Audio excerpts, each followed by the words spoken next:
Russia-Ukraine news. Croat ports will be used to transport grain from Ukraine. The agreement between Ukraine and Croatia will allow Ukrainian grain to be shipped out of Croatian ports on the Danube and the Adriatic. On July 31, following meetings with his Croatian counterpart Gordon Grlić Radman in Kyiv, Ukrainian Foreign Minister Dmytro Kuleba tweeted the news. Posts on Twitter by Dmytro Kuleba. While the supply of weapons was the primary topic of discussion, prompting a cryptic comment from Kuleba who would only say that there are specific agreements that will be implemented soon, the Ukrainian minister highlighted the grain transport deal, saying that Ukraine and Croatia would work to lay the most efficient routes to these ports and make the most of this opportunity. Russian participation in the UN-brokered Black Sea grain export deal was suspended 2 weeks prior to the signing of this agreement. Moscow has stated that it will only return if certain conditions are met. To protect its own grain and fertilizer exports, Russia has long argued that sanctions against its logistical and financial sectors must be lifted. As a result of Russia's actions, Ukraine, a leading global producer, lost access to vital sea lanes through which to export its food products while the conflict was still ongoing. Every contribution to unlocking exports, every open door is a real, effective contribution to the food security of the world, Kuleba said, thanking Croatia for its constructive assistance. The termination of the Black Sea grain deal left Ukraine almost entirely reliant on land export routes to its west.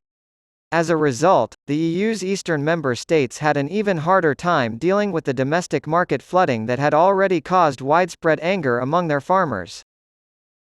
Russia began attacking Ukrainian infrastructure on the Danube after the collapse of the grain deal, despite the fact that an alternative route exists via Ukraine's Danube river ports.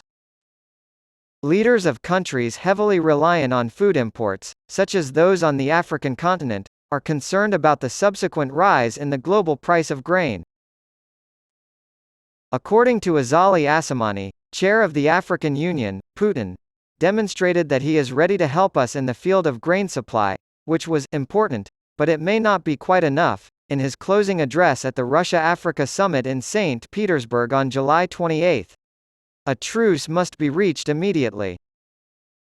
He went on to say that President Putin has shown us that he is ready to engage in dialogue and find a solution, and that now we need to convince the other side, Ukraine and its Western backers.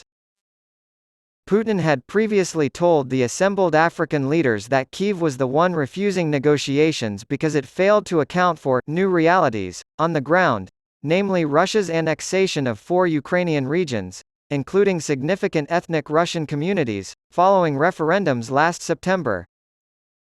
President Volodymyr Zelensky of Ukraine has repeatedly said that he will not accept a ceasefire on Russia's terms until Kyiv has regained all of its lost territory. Belgian journalist, author, and film critic Tristan van Heukelom also contributes to the European Conservative and other Dutch-language publications. He also enjoys studying history, politics, and theology in his spare time.